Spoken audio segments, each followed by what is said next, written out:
폴란드를 갔다 오는데 이제 아무래도 그 단원들이 그 짐이 많고 그래서 나 하나라도 그 짐을 많이 싣고 그러려면 짐의 오버차지를 내느니 이제 그 이그제큐티브 클래스에 비즈니스 클래스로 업그레이드를 하는 게 좋겠다 그래서 처음에는 3등 칸으로 탔다가 그걸 업그레이드를 해서 갔다 왔는데 옆에 한 사람이 앉았는데 그 외국 사람이 앉았는데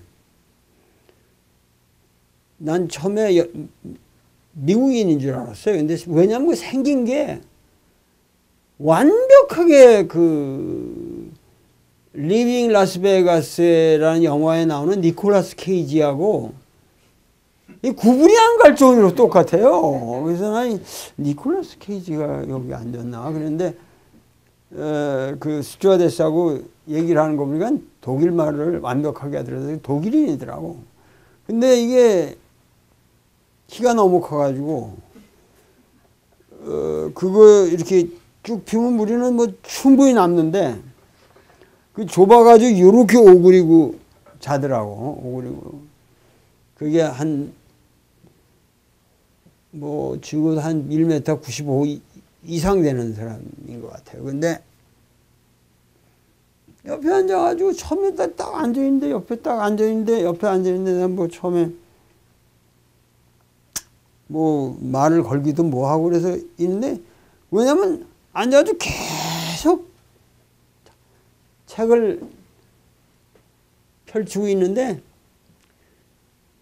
성서예요. 그래서 성경책을 그 가죽 포장한 빨간 이렇게 된 금박한 이거를 그냥 그것도 아주 이렇게 뭐 제대로 보는 것도 아니고 지루하게 여기 폈다가 또 저기 폈다가 또 열심히 보고 줄을 또 이렇게 긋고 계속 가요. 그래서 몇 시간 지난 후에 있다가 성서를 왜 읽냐고 내가 왜 성서를 읽느냐고 그러니까는 그 놈이 자기는 하나님의 계시를 받았다고. 그러냐고 했더니 저기 하나님의 계시를 받아서 또다시 중국으로 가게 될지도 모르겠다. 하나님의 계시를 받아서 한국을 왔다고 그러는데 내가 보기엔 하나님의 계시를 받아서 한국에 온 건 아니고 이 사람이 알고 보니까 시멘스 아주 독일 그 대단한 회사죠. 시멘스의 중역이에요. 중역급인데 자기 결혼을 아직 안 했다고 그래요. 근데 시멘스의 중역급의 인물인데 한국에 와서 살다가 아마 한국 교회를 좀 몇 번 갔다가 완전히 도른 거지. 그러니까 한국 교회가 이게 진짜 그 위대하다는 거예요, 이게. 그러면서 자기는 과거에 그러니까 우선 이걸 탔는데 이제 텔레비 같은 건 나도 이제 텔레비 안 켰죠. 거기 나오는 영화들 뭐 많은데 사실은 영화를 서바이벌 다 본 거라서 나는 그래서 안 보는 건데 걔는 영화 뭐 키스상학도 안 하고 오직 성서를 탁 펴가지고 읽어. 그러다가 또 그것도 지루하겠지 자기도. 그러다가 또 칙 펴가지고 이게 뭐가 내가 보기에 체계가 없이 보는 거야. 그래서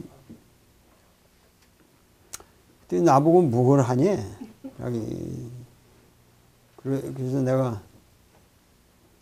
신학대학 교수라고 내가 성서학자라고 그래서 내가 이따가 당신 예수를 믿냐고 Do you believe in Jesus? 그러니까 그 친구가 당신은 그러면 예수를 안 믿냐 나보고 성서학자가 내가 말하는 거는 예수를 믿는다 안 믿는다는 게 아니고 예수를 믿는다는 게 도대체 무슨 뜻이냐? 이걸 내가 묻는 거다. 자기 예수를 믿음으로써 새로운 삶의 의미를 발견했다 이거예요. 새로운 삶의, 내가 이게 텔레비도 안 보지 않냐, 자기가. 이런 거 관심이 없어졌다 이거예요. 그래서 그럼 새로운 삶의 의미가 뭐냐 그랬더니, 바울을 인용했겠죠. 뭐냐면, 과거에는 내가 육신과 더불어 살았는데, 지금은 아주 영적으로 산다는 거예요. 그래서, 그 육신으로 더불어 산다는 건 뭐냐 그랬더니, 뭐, 섹스도 그렇고, 내가 아직 결혼도 안 해서 섹스 하려면 얼마나 할 수 있고, 그런데 섹스도 안 하고, 이런 텔레비도 안 보고, 술도 안 먹고, 담배도 안 피우고, 그러면서,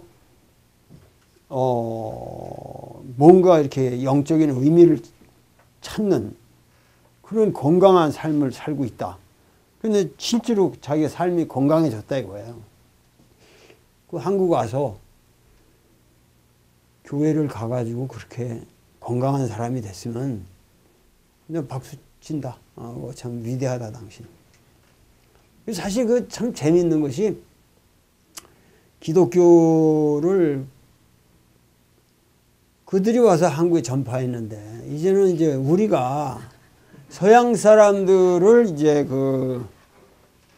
계도를 시키고 있는 거죠. 그래서 대뜸 나오는 게 뭐, 조영기 목사를 아냐고 나보고 그래요. 그래서 내 친구라고, 내가 아주 친구라고, 친하다고. 내가 성서학자로서 그 사람 만나고, 나도 존경하는 사람이라고 내가.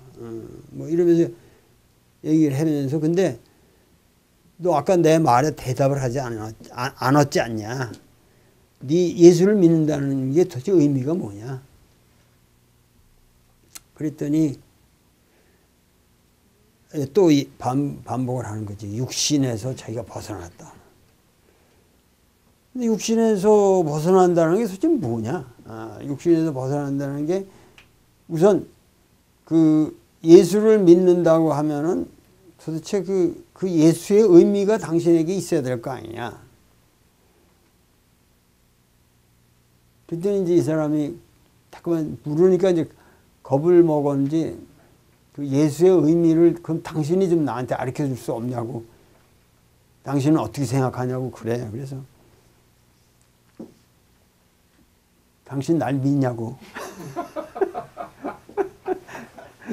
Do you believe me? 했더니 좀 황당하잖아요. 예수 믿는 것처럼 날 믿냐 그러니까는 대답을 못해.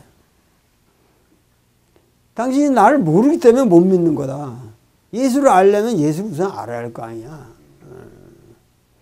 그런데 나는 당신이 나를 알기가 어렵다 지금. 왜 우리가 지금 만난 지도 얼마 안 됐고. 그리고 문제는 나는 살아있는 사람이기 때문에 내 살아있는 사람이 얽힐 속으로 어떻게 아냐. 그 나를 알려면 시간이 걸린다. 그리고 복잡하다. 나하고 많은 대화를 해야 되고 나와.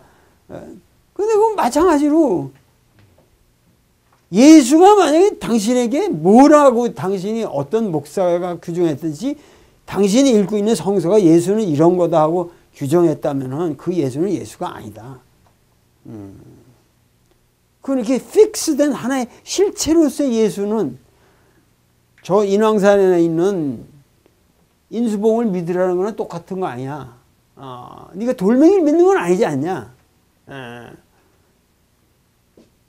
인수봉을 믿느냐? 그 말이 안 되지 않냐? 인수봉이라는 건 뭐 내가 보고 아름답게 흠상은 할 수 있어요. 누가 인수봉 바위를 믿냐 말이야. 그러니까 예수는 어디까지나 당신의 마음속에 살아있어야만 예수다. 바깥에 인수봉 바위처럼 있으면 그건 예수가 아니라는 거야. 근데 그 살아있는 예수를 성서에서도 넌 못 만난다는 거야. 그런 식으로 읽어가지고.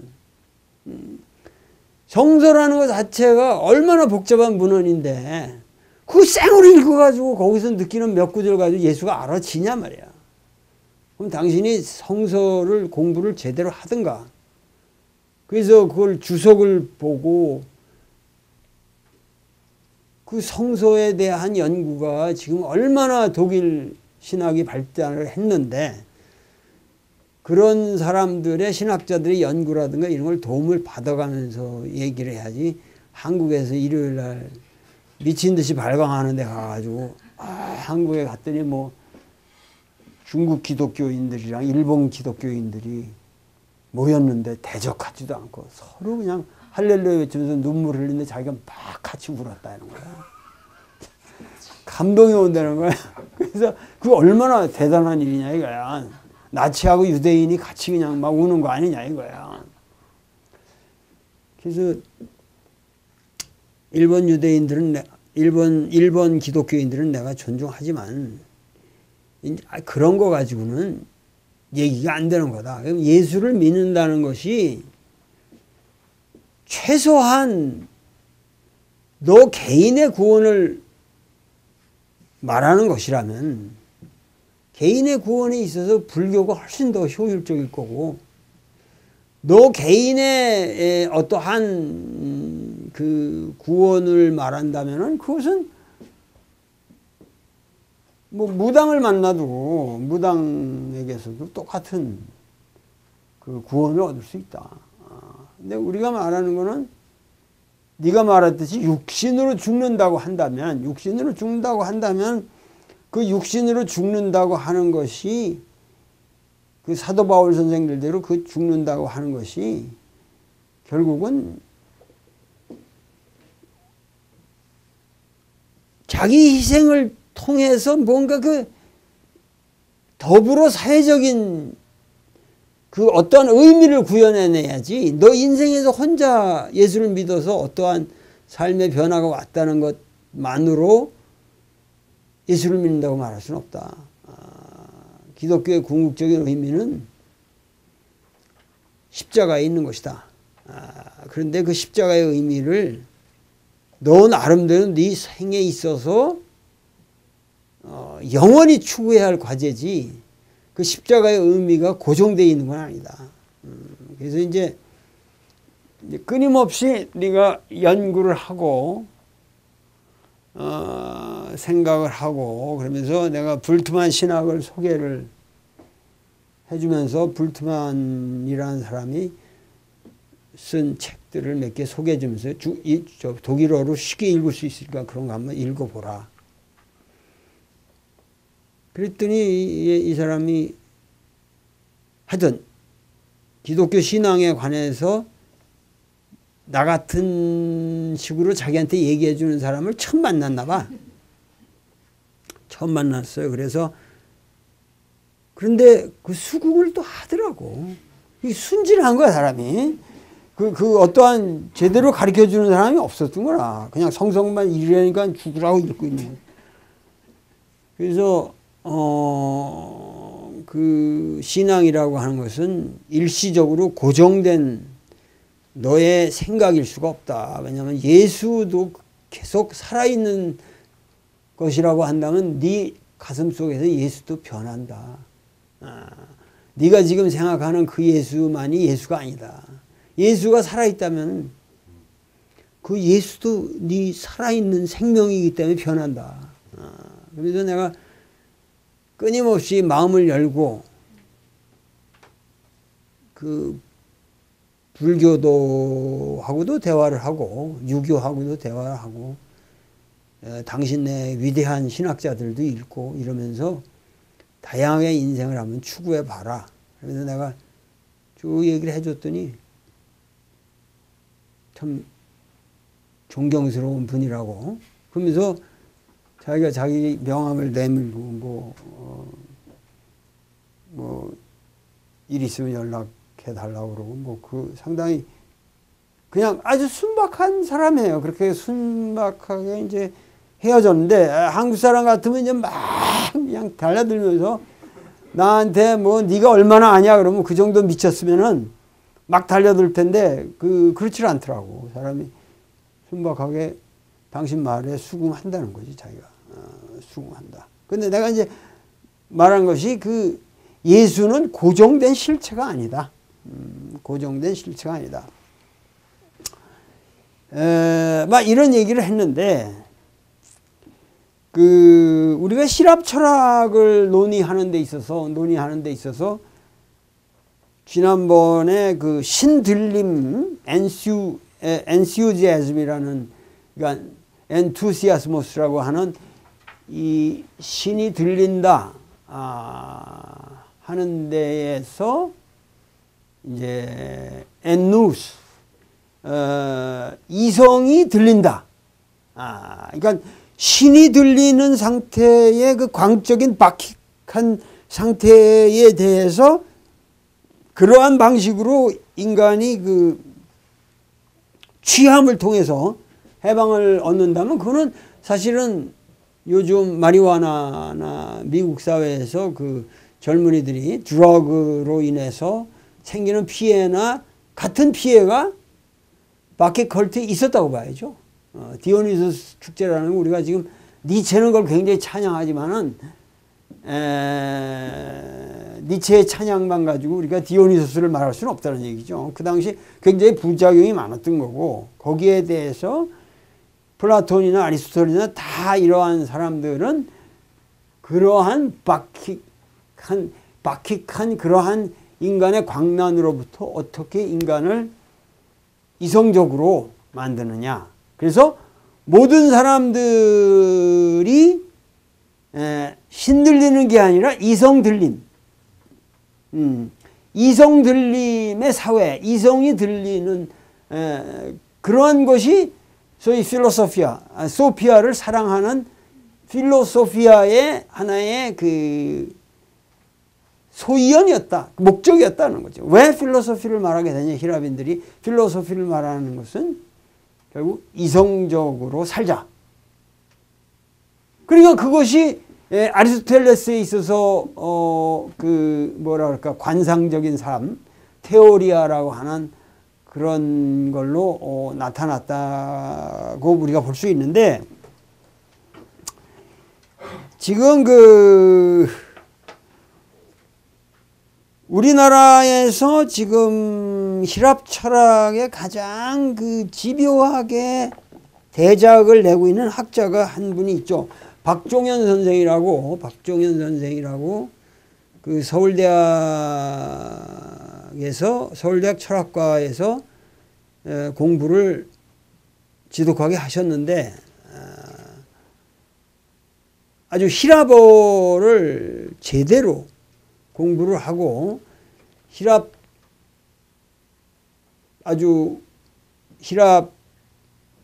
그리스에 가셔서 그리스 공부를 하시고 뭐 완전히 그 히랍어를 자기 생활화하면서 그 플라톤의 저작들을 우리말로 굉장히 치열하게 번역을 해오셔서 사실은 동양고전의 제 작업과 박종현 선생의 그 플라톤 번역 작업이 같은 시대에 같이 이렇게 진행이 됐는데,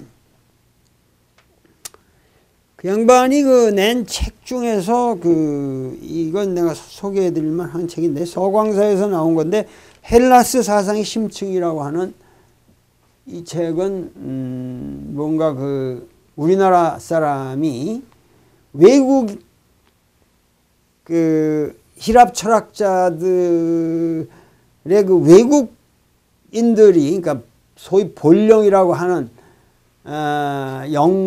그게 뭐 본령이라고 해서 뭐 지금 그리스 대학에 있는 학자들은 별 사람이 없고 주로 영국 학자하고 독일 학자죠. 이 히랍이라고 그러면은 그런 영국 학자나 그 독일 학자, 그리고 사실 그거를 빼놓으면 뭐 물론 불란서도 대단하겠지만은 이 히랍 사상에 가장 깊이 있는 학자들이 사실은 일본이에요. 세계적으로 같은 급. 그러니까 예를 들면 인도 사상에 관해서 인도인들보다 일본인들이 수준이 높듯이 헬라스 사상에 관해서도 박종현 선생은 히랍이라고 쓰면 안 된다는 거예요. 이게. 히랍이라고 하는 게 우리가 그리스라고 하는 건데, 이 그리스라는 말은 그 로마 시대 때 로마인들이 어느 지역에 살든 그레시아라고 하는 그 일정한 지역에 살던 사람들하고 접촉이 많았기 때문에 그 지역 사람들이라고 해서 부르는 말에서 그리스라는 말이 태어났고, 지금 히랍인들은 자기를 그리스라고 안 그런다는 거예요. 이 헬라의 후손들이다 그래서 헬라스라고. 그래서 박종현 선생은 히랍인들이 자기들을 부르는 이름이 헬라스다. HELLAS. 그리스라는 말 쓰지 말자는 거예요. 이 박종현 선생은. 하여튼 그런 것부터가 철저히 원전 중심적 사고를 하시는 바람인데, 사실 우리도 그리스라는 말보다 헬라스라고 써야 말도 멋있지 사실. 헬라스. 근데 이 헬라스 사상의 심층이라는 이 책은 한국인이 자기의 독자적 관점에 의해서 헬라스 사상을 분석하고 헬라스 사상을 전체적으로 그 심층 구조를 파헤친 명저죠. 명저예요. 이건 명저예요. 참 자랑스러운 명저인데, 서광사에 나왔더니 지금 우리가 얼마나 사볼 수 있는 아주 몇 푼 안 되는 책입니다. 근데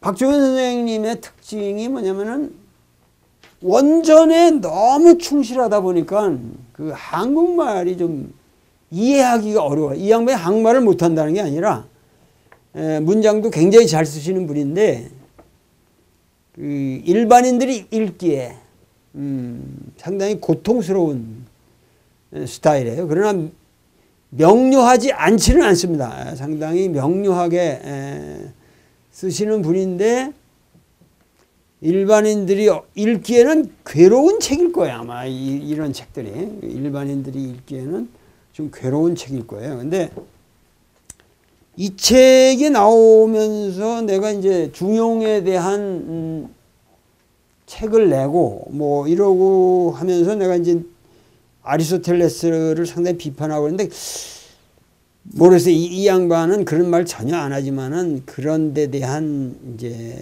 상당히 동양 사상에 대한 그 의식이 있으신 것 같아요. 이렇게 보면은 내 책도 인용도 하시기는 하는데, 최근에 이제 이 두 번째 책을 냈어요. 총체적인 거, 번역서 외로, 이 양반의 번역서 외로 적도 또는 중용의 사상.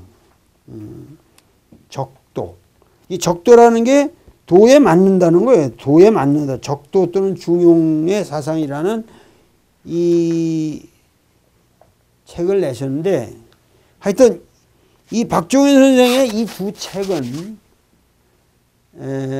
앞으로도 영원히 한국 사상사에 남을 기념비적인 저작이면 틀림이 없습니다. 틀림이 없고, 정말 그 한 학자가 평생을 연구해서 자기 생각을 정직하게 펼쳐낸 굉장히 위대한 저술이라고 하겠습니다. 근데 이 헬라스 사상 심층에 처음에 그 신들림이라는 문제로 출발하다가 그 다음에 이성들림이라고 하는 신들림이라고 하는 거는 이게 정말 미치는 거죠. 이렇게 쉽게 얘기하면 미치는 건데, 이성들림, 정신들림. 우리는 정신 들었다. 너 정신 들었냐? 똑같은 거 아니에요? 정신들림이라는 이 말이라는 게 궁극적으로 뭐예요? 히랍 사상에서는 명백하게 눈으로 보이는 거, 그러니까 감관을 통해서 보는 것에 대한 폄하가 있다고. 왜냐하면 이 정신이라는 이성이라는 건 눈에 보이지 않는 거를 인지하는 능력이라고 생각했기 때문에, 이 이성이라는 것은 어디까지나 뭐예요? 감각에 의존하지 않는, 그러니까 우리가 흔히 해서 이 감각이라고 부르는 것은 말이야, 이게 오관을 통해서 우리가 보는 세계라고 하는 것은 감관을 통해서 보는 세계라고 하는 거, 그러니까 이거 이제 감성적인 거고 그렇지만은 이제 이 히랍 철학에 있어서 감동이라는 건 감각이라는 의미인데, 감각을 통해서 보이는 거는 이거는 뭐예요? 사실은 이 시간 속에 있는 것들 아니야. 그러니까 시간 속에 있는 거고, 그렇기 때문에 끊임없이 변하는 거고, 변하는 거고, 그러기 때문에 무상한 거고, 그러기 때문에 사실은 가치가 없는 것이고, 하찮은 것이고, 아까 그 사람이 말했듯이 뭐 섹스다. 그러면 섹스라는 거 일주로 픽 올라갔다가 올가즘 했다가 그 다음에 후회가 온다. 이게 몸도 아프고 뭐 하니까 그런 거 똑같은 거 아닙니까? 감성욕이라는 게. 그리고 배불리 먹는다. 그럼 먹는 것도 그냥 한때 맛있게 먹다가도 많이 먹었기 때문에 배탈이 나고 뭐 설사가 나고 그러면 괴롭고 이러다 보면 또 그거 아무것도 아니다 이렇게 되는 거 아니에요. 그러니까 이 감각적인 세계에 대한 것이 아닌 이성적인 세계라고 하는 것은 뭐예요? 그 감관에 의존하지 않고 우리가 알 수 있는 것. 이러한 이원적 세계가 히랍인들에게는 확실히 있다는 거예요. 이게 확실히 있는 건데, 그러니까 신들림에 대해서 이성들림으로 갔다 일장에서 하고, 그 다음에 이성들림이라고 하는 것에 이제 여기서 나오는 게 플라톤의 이데아 사상이란 말이죠. 플라톤의 이데아 사상이란 말이야. 그런데 이 플라톤의 이데아 사상이라는 것이, 그러니까 우리가 이성들림이라고 할 때 이성이라고 하는 것은 감관에 의존하지 않았다고 한다면은 그거를 피타고라스는 뭘로 봤어요? 그건 수의 세계죠. 수의. 코스모스라는 건 수의 질서고, 그러니까 수학이죠. 수학. 수학이고 그 수의 질서의 조화라든가 균형, 그거를 파악하는 것. 그러니까 음이라는 거는 뭐야? 무한히 있는 거지만 우리가 배율 관계에서 소위 말해서 그 노테이션을 규정하게 되면은 그건 한정되는 거 아니에요. 한정되는. 음이라는 건 무한한 건데 거기에 대해서 한정된다는 것은 도레미파솔라시도가 되든, 그러니까 도레미파솔라시도가 아니죠. 사실은 이 반음계를 12음을 해서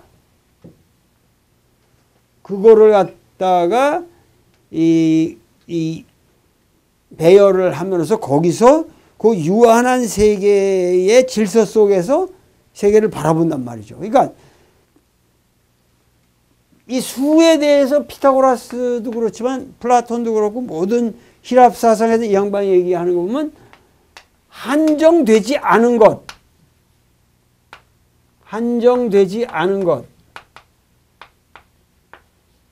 그러니까 이게 아페이론이라고 그러는 건데, 하여튼 한정되지 않은 것에 대해서 이제 한정된 것, 한정된 것.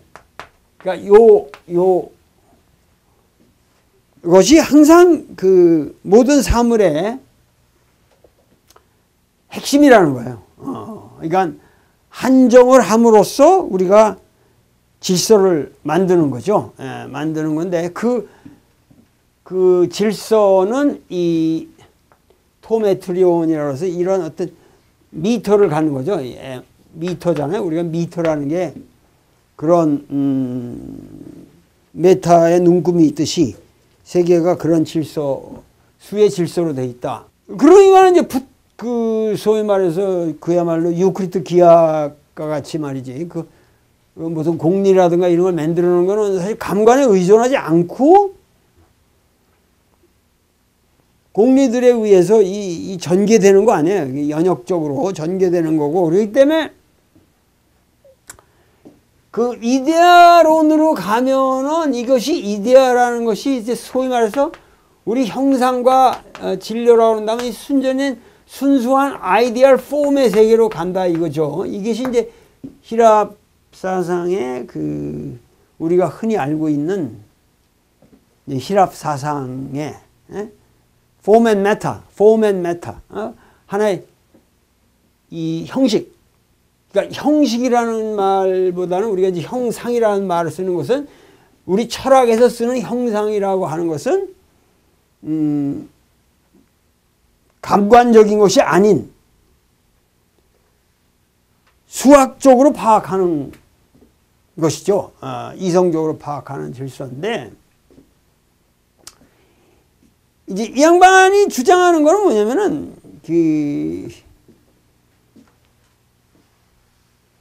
플라톤의 이데아 사상이라는 것은 아리스토텔레스의 왜곡이라는 거예요. 양반은. 그러니까 이렇게 되면은 이게 상당히 문제가 크다는 거예요. 나는 박정현 선생님의 지론은 굉장히 위대한 반론이에요. 소위 말해서 플라톤의 사상을 이데아 사상으로 접근하는 것은 굉장히 그거는 플라톤에 대한 왜곡이다. 그럼 뭐냐? 이데아라는 것은 이 사람 말하면 이건 좋음의 이데아라는 거예요. 좋음의 이데아. 아가톤이라고 해서 좋은 것이 뭐냐? 좋음의 이데아라는 거예요. 좋음. 눈이 좋다. 그럼 뭐 눈이 좋다는 건 눈이 잘 보는 거죠.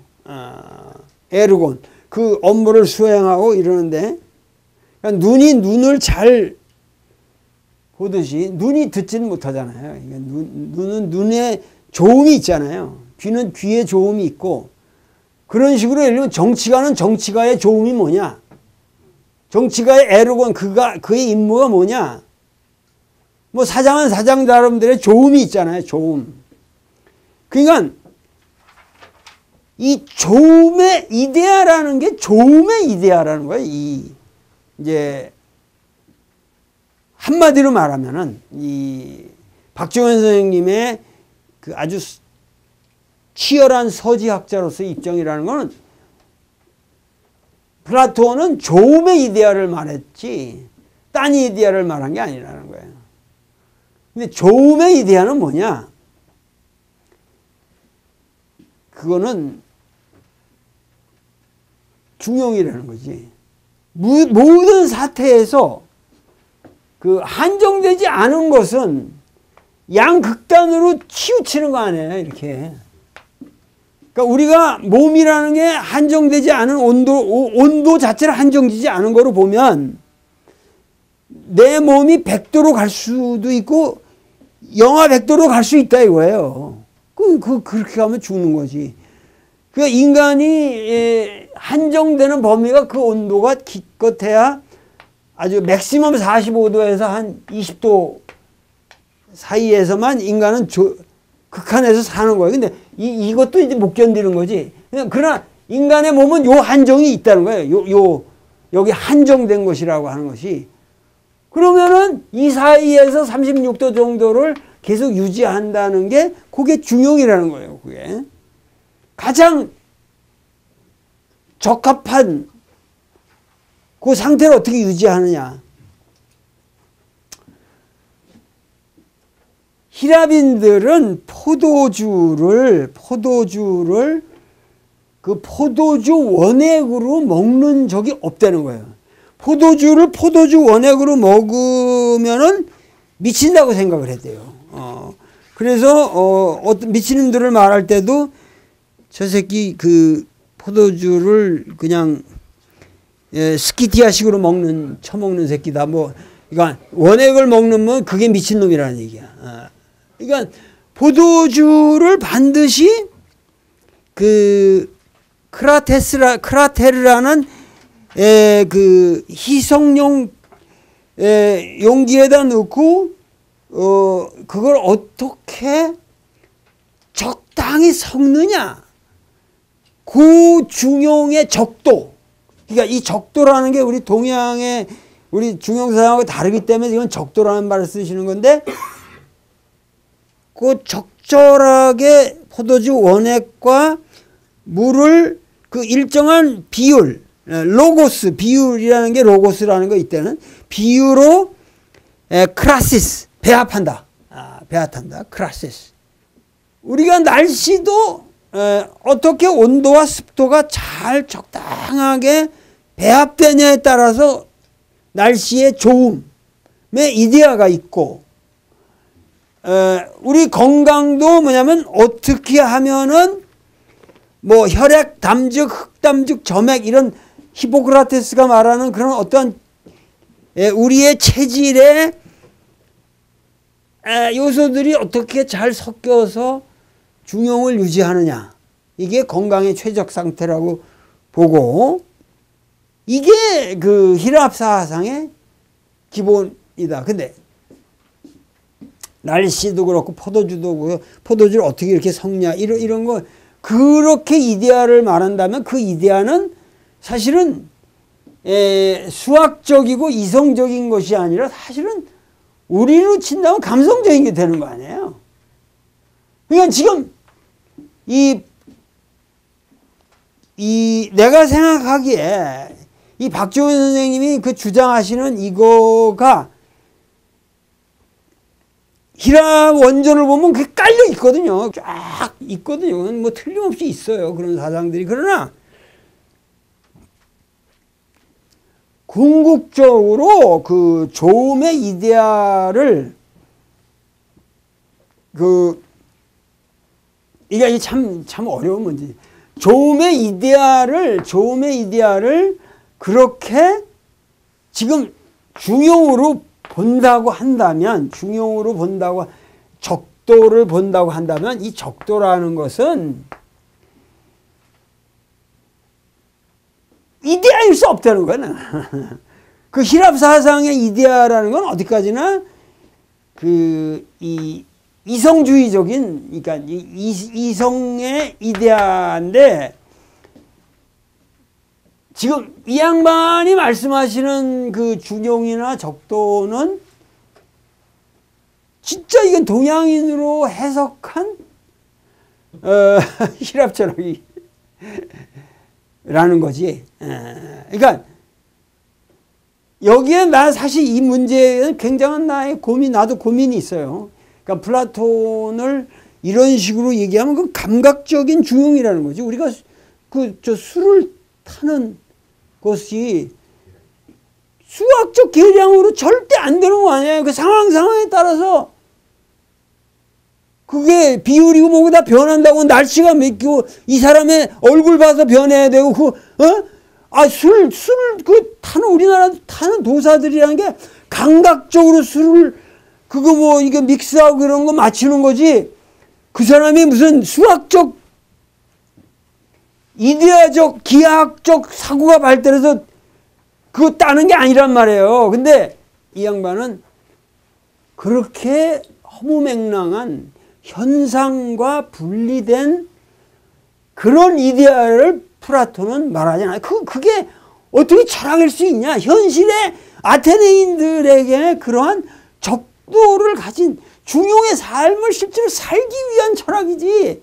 그게 그 아리스토텔레스가 말하는 그런 그 수학적인 이데아일 수 있냐? 이거 굉장한 반론이거든요. 사실은 전 서양 철학사를 우리가 어떻게 바라보느냐 하는 문제에 대해서 아주 근원적인 문제를 제기한 명저라고 볼 수가 있어요. 이 두 책이. 그러니까 이 책의 핵심은 그거예요. 내가 파악하기에. 그런데 문제는 박종현 선생님 말도 맞다 이거야. 맞다 이게. 그런 측면이 분명히 있다. 히랍 철학을 우리가 여태까지 아주 드라이한, 그러니까 말하면 그 시공의 정말 이 뭐랄까 침 튀기고 이 척척한 정말 그 막말 나온 존물 씨물 다 묻은 그런 게 그런 거지. 그런 게 하나도 없는, 뭐, 드라이한, 관념 속에 이 관념 실제론만이 철학일 수는 없다. 히라빈들이 어떻게 그럴 수 있느냐라는 말씀은 이건 대단한 거예요. 대단한 거예요. 이게 지금 우리 앞으로도 서양 철학의 논의에 있어서는 영원한 과제 상황일 거라고. 그러나 가장 핵심적인 것은 그런 얘기를 하려면 감성에 대한 철저한 이론이 있어야 되고. 근데 플라톤은 없다 이거예요. 내가 보기에. 감성에 대한 이론이 있어야 될 뿐만 아니라 그러한 감성적인 사례에 대한 아주 집요한 그러한 논의들이 있어야 한다. 일상생활에서 이러이러한 상황에서 어떻게 중용을 추구하느냐에 대한 그런 얘기들이 상당히 빈곤하고 이게 전부가 이론적인 얘기라는 거예요. 그리고 가장 결정적인 것은 내가 이 얘기랑 관련해서 가장 결정적인 것은 히라빈들은 그러한 감성적 자연관이 없다 이거예요. 그러니까 자연 그 자체를 그러니까 우주론 자체가 기하학적이고 이런 수학적인 우주론이고 이성적인 우주론이지 우주론 자체가 주경이나 논어나 맹자나 이런 데 깔려있는 그런 특히 주역 같은 데 깔려있는 그러한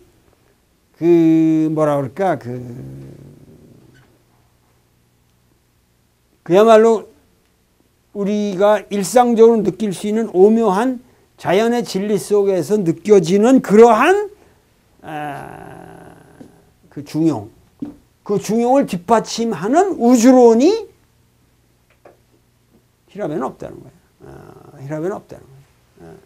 그렇기 때문에 이 박정현 선생의 주장은 플라톤의 경우 플라톤이 그런 말을 합니다. 뭐냐면은 중용은 자연이 가장 잘 지킨다. 그런 말까지 한다는 거지. 그러니까 중용을 지키는 건 인간이 아니라 자연을 봐라. 자연들이 중용을 잘 지킨다. 그러니까 그렇게 되면은 거의 동양 사상과 비슷하게 오죠. 그런데 이것은 히랍 사상에 대한 동양 사상에 대한 콤플렉스에서 오는 아폴로지 성격이 강하다. 아폴로지 성격이 강하다. 그러나 하여튼 재미있는 문제 제기라는 거죠. 엄청난 문제 제기라는 거죠.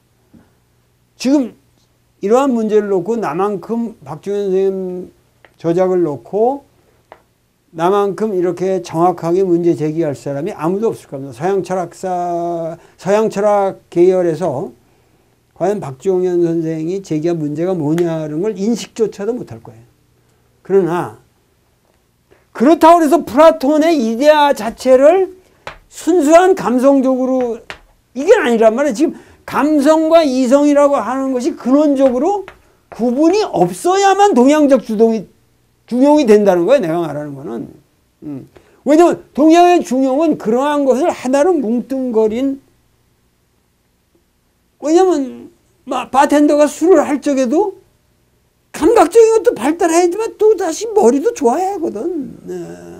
그 이성적인 측면도 있어야 되는 거거든. 그러니까 음식 잘 만드는 사람이 머리 나쁜지 않거든. 그러나 머리 좋은 맛 나는 것만 가지고 음식은 잘 못 만들거든. 그러니까 우리가 그야말로 이 이성과 감성 그리고 감각적 세계에 대한 치열한 존중이 있어야 되는데, 일단 히랍은 감각적인 모든 것, 우리가 말하는 소위 말해서 센스 오르간에 의해서 파악되는 세계에 대한 저주가 있다는 거예요. 저주가. 그건 불교까지 그러하단 말이죠. 불교까지 그러한단 말이죠. 그러니까 이건 명백하게 그들의 인식론과 우주론과 지금 이데아가 중용이라고 하는 이 논의는 이게 아기가 들어맞기가 어렵게 돼 있다는 거예요. 지금 그렇게 철저히 감성적인 거를 저주하는 사람들이 어떻게 이제 와서 그 감성적인 중용, 그러한 삶이 인생의 그 이상이었다. 그러니까 아리스토텔레스의 관조적인 삶, 이런 것에 대한 아리스토텔레스적인 사고가 플라톤에게는 없다는 거예요. 플라톤은 아주 실천적이고, 그러니까는 이 양반은 뭐냐면 그 동굴의 비유에서도 밖에 나가서 그 밝은 세상을 보고 다시 돌아오지 않냐, 그 동굴 속으로. 그러니까 이 박종현 선생, 그러니까 그 마찬가지예요. 기독교도 지금 예수가 다시 뭐야? 코스모스로 진입하는 거거든. 빛이 다시 이 어둠의 세계로 들어와서 인간을 구원하다가 되지는 거 아니에요, 예수가. 그러니까 동굴의 비유나 예수의 비유가 같으니까 어디까지나 이 세계에 대한 컨선에서 나온 사상들이다 하는 건데, 서양 사상은 그런데 이 세계를 버리고 저 세계로 가는. 그러니까 이거 문제는 불교의 문제나 이승과 저승의 문제나 똑같은 문제라고. 그러니까 근데 이 문제가 항상 걸려 있다는 거지. 근데 우리 동양 사상만이 궁극적으로 이승 저승을 구분 안 했다는 얘기예요. 이승 저승을 구분 안 했다는 거예요. 그렇게 확연하게.